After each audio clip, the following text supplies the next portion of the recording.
Hey everybody, David Guido here, personal development coach, trainer, speaker, and author of the book, What If? 30 Days to Powerful New Perspective. So the election 2016 is over. Donald Trump is the president-elect, and how does that make you feel? Here's a bigger question.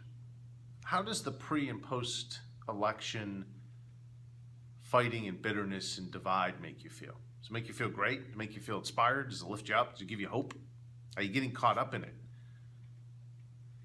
You know, these are not our best days. I think we can all admit that these are not our best days as a country, with the bitterness and the fighting and, you know, the toxicity of social media and the mainstream media being biased and manipulative. A lot going on that's dragging us down, that's dividing us, it's called the United States of America, but not terribly united. And I know for me it's been difficult. For me it's been challenging at times to stay above the fray and not be annoyed, not be frustrated. You know, I'm concerned not because Donald Trump is president. I wouldn't have been concerned if Hillary Trump was president. If Hillary Clinton was president. Wow. I wouldn't be concerned either way. What concerns me is our citizens. What concerns me is the anger and the bitterness and the divisiveness, because that can bring a society down. One individual in an elected office is not going to do that. But a populace, a citizenry, a society, a country that is divided and bitter and angry, that's a problem. And that's something I think we need to address. And I know for me, I can relate to being angry and bitter and miserable for a huge chunk of my life. You know, for a lot of people, the last few years, we seem to have gotten bitter and angry and divisive. For me, it was a lifestyle for a really long time. And what I learned on my journey is I made the changes that I needed to make so that I could be in this space and I could be happy and positive and have hope. Hope's lacking now, isn't it, a lot, And I discovered that there were some things I could do that would either prevent it from happening, or if I was starting to get annoyed and frustrated, would pull me out of it. When I was starting to get bitter or angry or divisive, it would pull me out of it. And so that's what I want to share. This week's blog is about actually an 8-step formula. There's 8 things that I have done that have worked, that I know work for other people. And if you're in a position or you're in a place right now where the bitterness and the anger is affecting you, if you're bitter and angry, if you're lashing out, if you're concerned, if you're afraid, if it's dragging you down, if you're being affected by it, if you follow these 8 steps, it will take you out of the place of bitterness and anger and just lashing out, and it will put you in a place of peace and happiness and positivity and joy and understanding and compassion and sympathy, and it will give you back your hope. It will absolutely grow your hope exponentially. So what are those 8 things? What are those 8 things that I have relied on and that will work for you? Well, the first is to make sure you understand that you are in control of your choices. When Zig gave his presentations, when the great Zig Ziglar gave his presentations, he very often asked 3 questions. Number 1, can you do something in the next 3 weeks to make your life worse? And he always asked it in that order: worse, is there something you can do to make your life worse? He always said that first because he wanted to shock the crowd into admitting, as you should admit and as I admit, there's something we can do in the next 3 weeks to make our life worse. No question about it. And then he would follow that up with the second question: is there something you can do to make your life better? Well, of course there is.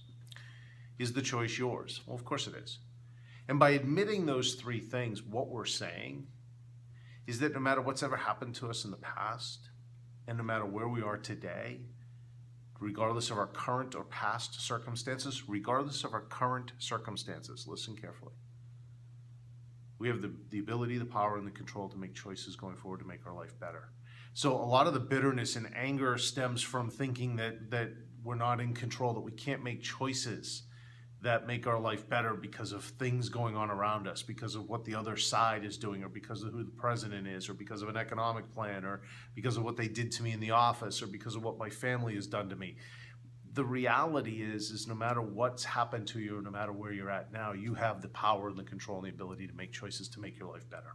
It's completely within your control. That's uplifting. That's empowering. That gives you back your hope and can take you to that place of positivity and love and peace and kindness and away from bitterness and anger. The second thing is to know your purpose and know your mission. Every person that I know that is locked into their purpose and mission and knows why they're here, knows that 30,000 foot bigger than them reason for existing, doesn't have time for the bitterness and the anger and the lashing out and the disrespect and all of those things that we seem to all be caught up in, or most of us seem to be caught up in, because they're locked in on that purpose and that mission, and they need to fulfill it. And they realize that every minute caught up in that web of negativity, that web of bitterness and anger, is time taken away from the mission, time taken away from the purpose, time taken away from achieving the goals and realizing the dreams. The third thing is to have that gratitude list. You've heard me talk about this so many times.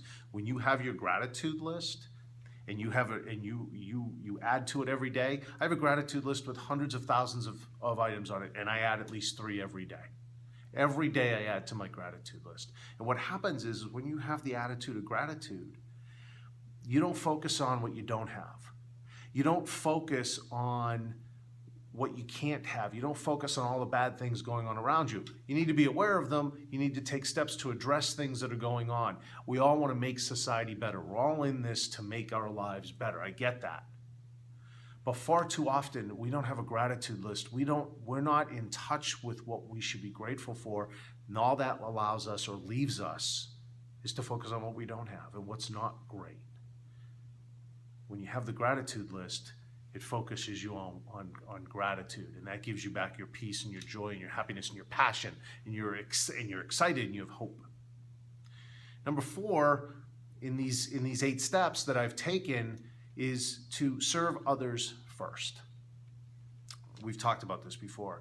Every survey that's ever been done, when you put other people ahead of you, when you serve other people, when you go out there every day to make everybody else's life better and not drag them down, that's when you have the highest levels of peace, happiness, joy, and fulfillment. It's proven across the board in all of the studies, all of the surveys. The people with the best relationships put the people that they're in relationship with first. Personal, professional, family, whatever. The people with the best relationships put others first. When you serve other people first and you don't force your agenda and you don't make it all about you, everything changes in your peace and joy and happiness and all of that. The 5th is to ask what if. My book, What If? 30 Days to Powerful New Perspective, addresses this whole idea that never assume what's going on out there. Well, that's bothering me, or they're bothering me. They said this, they did that, so they must be. We don't know. You don't know. I don't know. Nobody knows what's going on with other people. When we stop to ask what if the protesters this week, for example, are protesting because they're scared? Have you ever done anything out of fear that you wish people were more sympathetic and less judgmental? Of course you have. Everybody has. What if that's what those people are doing? What if they're just reacting out of fear? What if the people that don't like Trump, or what if the people who don't like Clinton, what if they just don't understand them? What if the things that Clinton said, or what if the things that Trump said came from a place where they really could use our love and sympathy as opposed to our judgment and our wrath? When we ask what if, we close off the road of judgment and anger and bitterness and lashing out, and we open the road to peace and forgiveness and love and joy and understanding and kindness and sympathy. And that's how we get rid of bitterness and anger, and that's how we lift each other up instead of pulling each other down. Number 6 is stay off of social media. Is there anything more toxic these days than social media? Mainstream media, with its bias and on both sides, and with the negativity that's out there. If you're going to go onto social media, go to what is it? I actually had it written down. goodnewsnetwork.org. Go to that website. It's good news. Read a book. Read something inspiring. Go volunteer. What would happen to your level of peace, joy, happiness, love, compassion, caring, understanding, forgiveness, your hope? What would happen if you took an hour a day and volunteered somewhere to help somebody make their life better instead of spending that hour in a toxic, negative, bitter, and angry conversation with somebody on Facebook? What would happen? What we're talking about here are the 8 steps to get to a place of peace and love and happiness and kindness and get away from bitterness and anger and lashing out. So what would be better, to take that hour on social media in a toxic conversation, or take that hour and read a good book that lifts you up, read good articles on the internet about inspiring things, or going and volunteering? What would be better for you? Number 7 is to pray or to meditate. Before you react, before you lash out, before you respond, before you have your witty comeback, before you have your comeback to prove your point or to one-up the other person's sarcasm, pray. Does this serve? Is what I'm about to say bringing positive energy? Is it bringing enlightenment? Is it lifting the other person up? Is it making their life better? Is it making my country's life better? Is it serving? And if it's not, pray on what the best way to respond is. Meditate. Take 5 minutes to just focus in on, okay, what's the best thing to do to respond or to take action that produces positive energy, that produces peace and love and kindness vibes, and produces forgiveness and understanding and sympathetic vibes, and gives me and the people I'm responding to hope. What is that? And last but not least is to remember that God is in control. We're in control of our choices, but that's all we're in control of. He's in control of everything else. We get bitter and angry and we lash out when we're trying to control everybody, when the Republicans are trying to control the Democrats and the Democrats are trying to control the Republicans and their supporters are trying to control the other supporters, and we're trying to control our family and our employees and our friends, and we're trying to control everything. That leads to bitterness and anger. When we don't try to control everything, when we simply let it go and focus on what we can do with our choices to make our life better and everybody else's around us, the bitterness and the anger goes away, and it's replaced with that peace, that love, and that kindness, and that sympathy, and that understanding, that forgiveness, and it creates more and more hope. So those are the 8 steps. So when we're feeling bitter and angry, when we're lashing out, or if we just simply want to live a life that doesn't include that, what are the 8 things that we can do? Number 1 is realize we are in control of our choices, and we can make choices no matter what our circumstances that will make our life better. Number 2, make sure we know what our purpose is and our mission, so that we're so locked in on it, we don't have time for negativity and bitterness and anger and all of that. Number 3, have our gratitude list so that we can always be focused on all of the wonderful, amazing blessings that we have to be grateful for.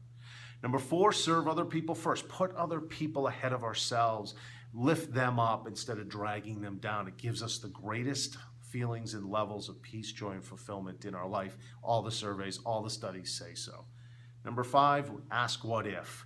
Approach it from a perspective of peace, of understanding, of kindness, of trying to understand where they're coming from, and always understand that you never really know what's going on with the other person. And if you ask what if, that leads to understanding, not bitterness and anger. Number 6, get off of social media. Replace that time with something that's going to lift you up, lift other people up, inspire you, and is going to get away from the toxicity that creates bitterness and anger. Number 7, pray and meditate before you respond, before you react, so that you're responding and reacting from love and kindness and not from bitterness and anger. And last but not least, remember, God's in control. This big, huge 30,000-foot level thing that we're always trying to control leads us to bitterness and anger. And when we realize who's really in control, then it's easier to be peaceful and kind and loving and sympathetic and understanding. So you follow those 8 steps, it will take you to that next level in all of those areas and give you renewed hope in the face of a lot of things that are going on right now that don't have a lot of hope. So thank you for reading. Thank you for listening. Thank you for watching. Please share this. Every single person watching or reading this knows somebody, knows multiple people that could be served by seeing something about how to eliminate bitterness and anger, how to move past it, and what steps to take that will go down the path of joy, peace, happiness, fulfillment, kindness, understanding, and hope. So share this with at least 3 of those people. Let's impact people together. So again, thank you so much. And until the next time, discover something new. Every day, learn something. Reach for your dreams every day. Go for it. So that your life is at all times so good.